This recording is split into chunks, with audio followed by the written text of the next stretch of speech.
Yes, okay, I will go through our deliberation and consideration script. Wait, Mr. Smith. Something is needed.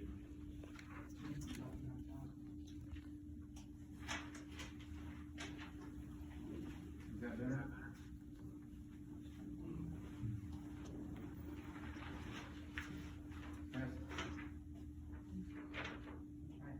That's better. Thank you guys very much. All right, we are here for the Senate Bill 40 deliberation on the hearing. Senate Bill 40 creates and amends law regarding the Kansas Emergency Management Act, State of Disaster Emergency, and Legislative Coordinating Council, and the COVID-19 health emergency. The bill became effective March 25th, 2021, upon publication in issue 12A of the Kansas Register. My name is Supt Ensley, and I continue to serve as a designated hearing officer in this matter. Today's meeting is being recorded and will be maintained at the district office of USD 263 at 628 East Mulvane Street, Mulvane, Kansas.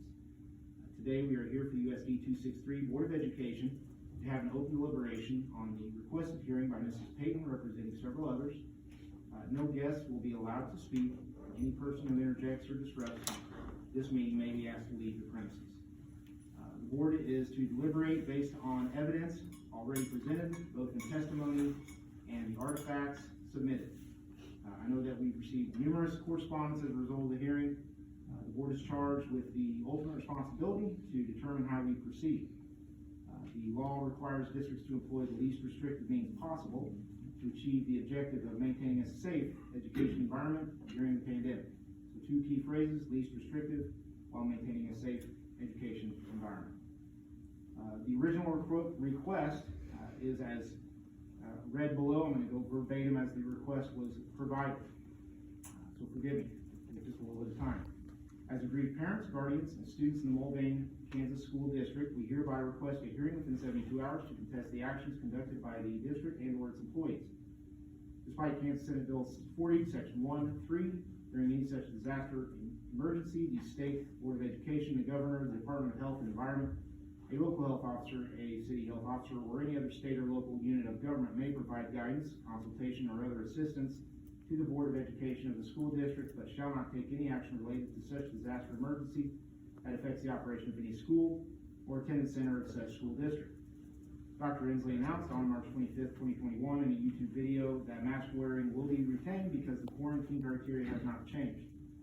On USD 263's website, under COVID-19 resources, the website indicates if there is a confirmed COVID-19 case at Mulvane Public Schools, we will work closely with the health department when we have knowledge of a positive case to identify the close contacts and quarantine expectations. According to the COVID-19 response protocol for Mulvane Schools, updated March 11th, 2021, the protocol was created based on guidance from CDC, KDHE, and Sedgwick County Health Department. In correspondence dated March 10th of 2021, modifying the Mulvane High School Learning Notice from the Cal stated these procedures have been updated in cooperation with the Sedgwick County Health Department following Sedgwick County Health Department updates to school quarantine protocols. These actions to modify, amend, reaffirm the response protocol have relied heavily on guidance and mandates from the CDC, KDHE, and the Sedgwick County Health Department. Point 2, all COVID-19 response protocol for Mulvane schools which mandate any action by any students or employees of the school district while on school district property have remained in place despite Senate Bill 40, Section 1C, stating that they must be revoked. This includes COVID-19 testing, masking, social distancing, quarantines, and limitations on spectators at athletic and other extracurricular and school-sponsored events. Point 3, Kansas Senate Bill 40 now requires all actions and policies regarding COVID-19 will be narrowly tailored to respond to the state of disaster emergency and requires local boards of education to use the least restrictive means to achieve such purpose. We, the aggrieved parties, submit that the USD 263 Board of Education has not met this criteria. We respectfully request the Mulvane Board of Education rescind the COVID-19 response protocol requirements immediately and replace them with the following less restrictive procedures. 1, open all Mulvane School District properties, activities, and events, and revoking the current COVID-19 response protocol requirements. 2, recommend and not require or mandate the following: vaccinations for those who choose to be vaccinated against COVID-19, hand washing, keeping hands away from your face, cough into your elbow, stay home when sick, wear a mask if you choose to do so, manage medically fragile students through online learning, and online learning for those who prefer that option. Thank you for your consideration in this matter. This was the formal complaint or language in the request. Next, just some background from the district. July 27th in 2020, the school year proposal was approved by the USD 263 Board of Education. That's the calendar. The learning mode was also approved at that date on that meeting. And I'll go into that. The district was most restrictive from September through March 22nd and the 29th. March 22nd for those elementary schools, March 29th for the secondary schools. But up until those 2 dates, utilizing the school district utilized the hybrid and remote learning modes for student learning options. From that point on March 29th, all USD 263 schools offer a full day on-site learning mode, becoming less restrictive. Currently, we are in a less restrictive environment since reopening our doors last fall. As a result of the lowered risk, the district has removed daily temperature checks, eliminated nearly all hybrid learning, allowed for mask breaks for short durations of time, practice social distancing recommendations when possible, and has adhered to Sedgwick County modified quarantine requirements. Those modified quarantine requirements are less restrictive than previous practices for schools and are based on wearing a mask. So for Senate Bill 40 actions to be considered, the Board of Education can deliberate the evidence that was heard, that has been heard, and issue a decision. The board may choose to, number one, take no action, upholding the action, order, or policy; 2, modify the action, order, or policy; or 3, revoke the action, order, or policy.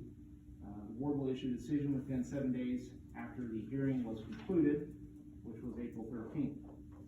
So at this time, we'll allow the board to enter discussion for deliberation.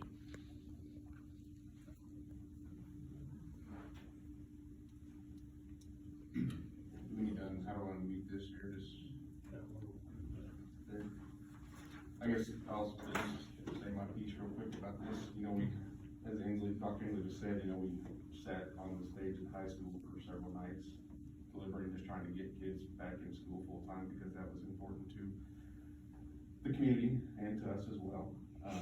And we kind of did that, not knowing what the outcome of that could be, and were we putting kids' education at further risk by having them go full remote. And to this point, we've done really well with it, knock on wood. So I guess my point to that is we've got 26 days of school left. And I think that having the masks on with the way the quarantine rules are set, that I feel like we're putting kids in jeopardy of missing a third of the last 26 days by doing that. I don't know that that's worth the risk to do that in the school setting, in the buildings. We can discuss the outdoor activities and things of that nature, but I would just struggle with that point of it. To be putting kids into the high risk close contact situation like we did a couple weeks ago and had 30-some kids out in one swoop. So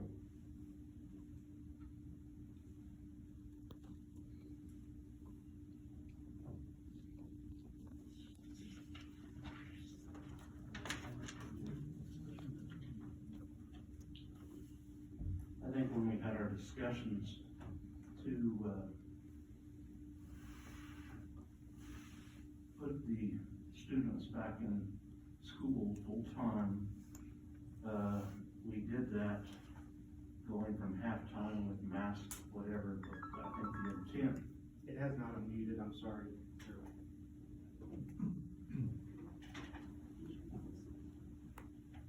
want to make sure it's on the recording. Thank you, Mr. President. Okay, when we made our adjustment to the school calendar and put students back in session full time, it was, I believe, my intent that we were to try to keep the same protocols that we had prior, to be able to provide a safe environment for the kids and keep them in school and to lessen the contacts. That was behind the intent of the motion, I believe, when we moved to put kids back in. And again, we've got roughly 25 days left of the school year, and I think that we need to try to keep the mask and lessen the possible impact.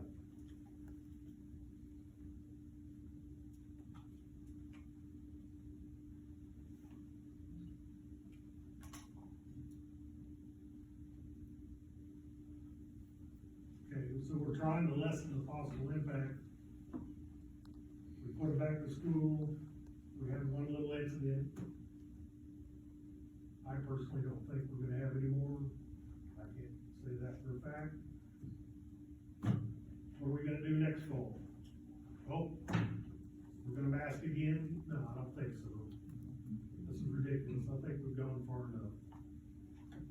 I think next fall is a different discussion though. And I mean, I'm with Chris and Steve, that I feel like we made that decision, you know, to put kids back in the schools to, I think potentially you're gonna have students then that go remote that were somewhat reluctant to send their kids back with masks. If we have masks that go completely away, then you're going to jeopardize the learning that those kids are gonna get. I mean, that's a possibility that we have to consider as well.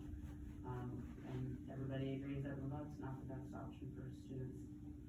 And I think there was another case just last week, so, we have had another case since the high school incident, to my knowledge. So, I think that fall conversation is a different conversation. I think that how we're gonna finish this year. I think we just need to focus on this year, and we can talk about fall later.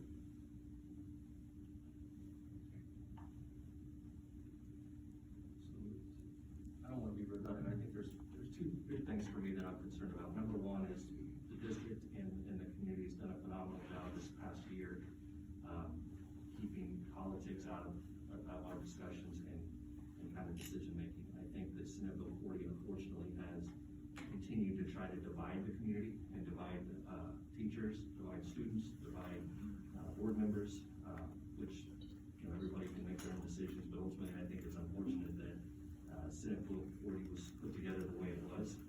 Maybe there was some good intents behind it, but unfortunately I just feel like it's extremely political and not fact-based. And it's really just a political platform for whoever wants to do something in the future, which I don't think at the end of the day is what's best for kids, which is why I'm a board member, is to try to do what's best for kids in our district. I think that this discussion is solely around this school year. I have no intentions. I think, you know, the question of, do we want masks? I don't think there's anybody in this room that wants a mask. You know, now, do I like wearing a mask? I don't like wearing a mask. I do it because I think it's the right thing to do. Not because I want to do it. I mean, if I could choose not to wear it, I wouldn't wear it. But I think that we've decided that keeping kids in school full-time as much as possible was the most important thing. And to do it on a consistent basis. The other thing that we did last year was that was one of the big pieces of a lot of our decisions was to do around consistency. Kids in and out of class is not consistent. It's not good for the teacher, it's not good for the student, and truthfully, it's not good for the parent from their schedules and things like that. But just thinking about the student and the teacher, the consistency is important. So I think that, you know, it's unfortunate that Senate Bill 40 hits at, 28 to 35 days or whatever it was, school to go. I think if this is, something that happens in the middle of the summer and we can work through it and make through what really makes sense and give families time to make changes that they see fit, I think it's a different thing. But for the next 20 odd days or whatever it is, I think that for me, I'm gonna vote for consistency throughout the district and try to keep the kids as safe as possible. I'm open to a discussion about things that are outside, but when we're talking in a classroom, I struggle making those changes right now. So that's kind of my position on it. When we get to the point where we're ready to vote.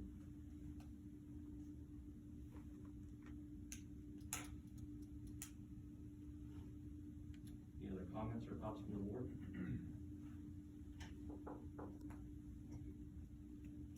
Hearing none, if not, I'll entertain a motion.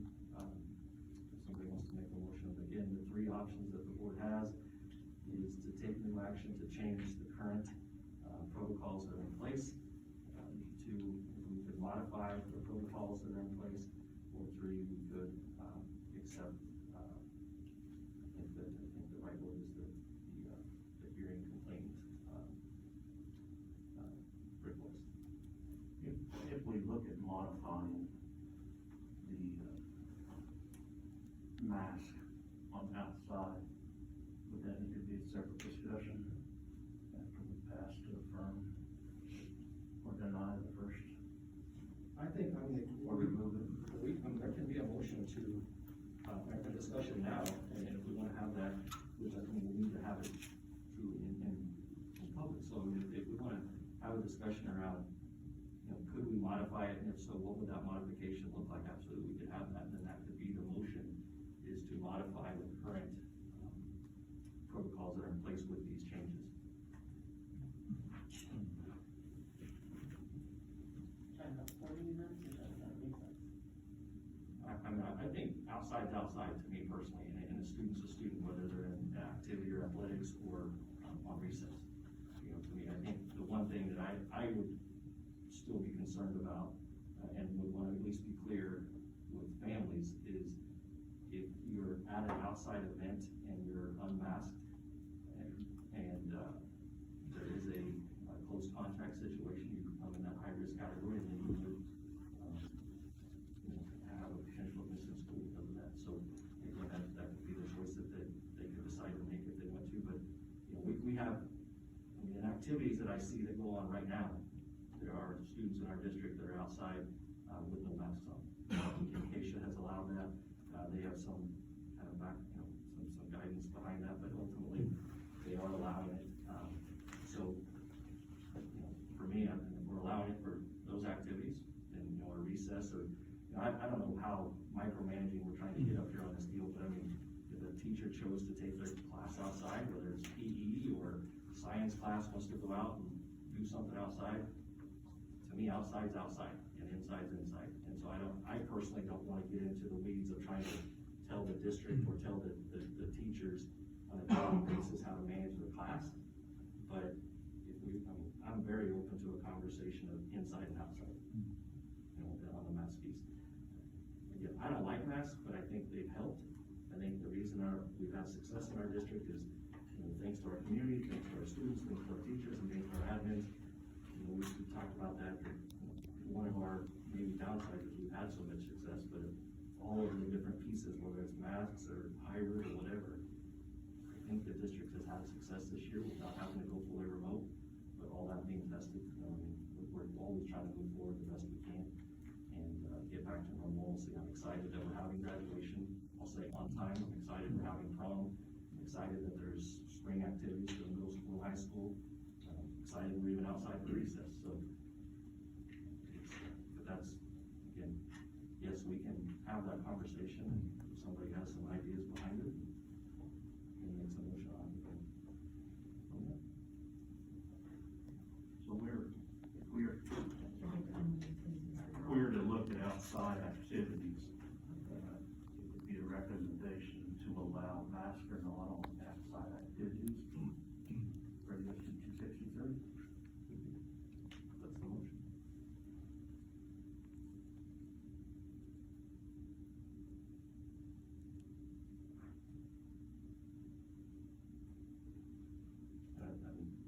If we're looking for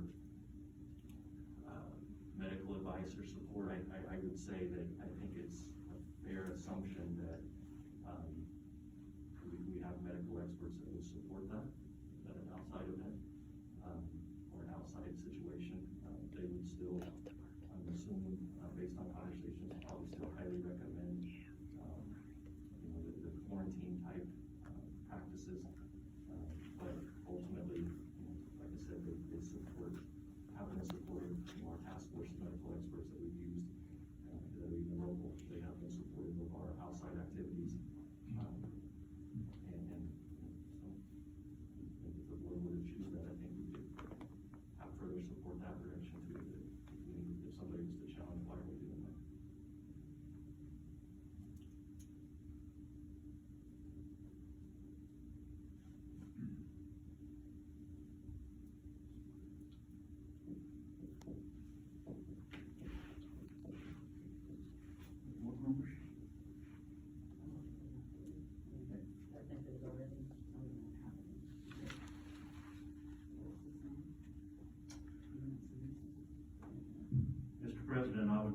motion that we deny the collective agreement as presented in the SB40 hearing due to the board policy for USD 263 being in effect for more than the past 30 days. We'd also like to modify that with the outside activities, that we would allow the mask to be a recommendation of whether it's a mask or not, with the understanding that possibly if quarantine or close contact would happen, we would have to follow the protocol that we have in place. Stop taking pictures of children, please. Steve, as presented. Stop taking pictures of children. Verdi will entertain a second. I just never knew whether parents were. Second. A second by Chris. Any further discussion? Mr. President, I choose to abstain from this vote due to not being at both hearings. Mr. President, I choose to abstain from the due to being absent for one day. No part of it. Would you like to abstain? We'll ask if you leave the room before we vote.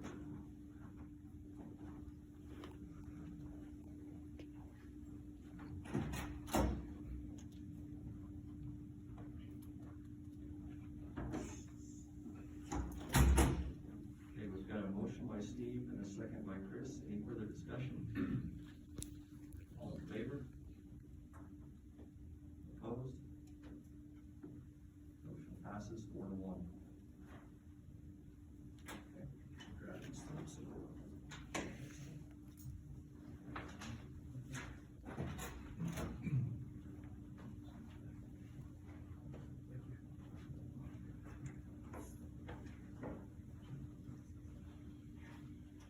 So, 5.1, non-elected personnel with possible action to follow executive session. Mr. President, I move we go into executive session to discuss employees' performance pursuant to the non-elected personnel section under comment and to return to this meeting in 5 minutes. The executive session will include the board. Start this again. Mr. President, I move we go into executive session to discuss employees' performance pursuant to the non-elected personnel section under comment to include the board, Dr. Ensley, Dr. Greer, Mr. Canfield, for 5 minutes and return to this open meeting of the board. A motion by Steve, entertain a second. Second. Second by Chris. Any further discussion? All in favor?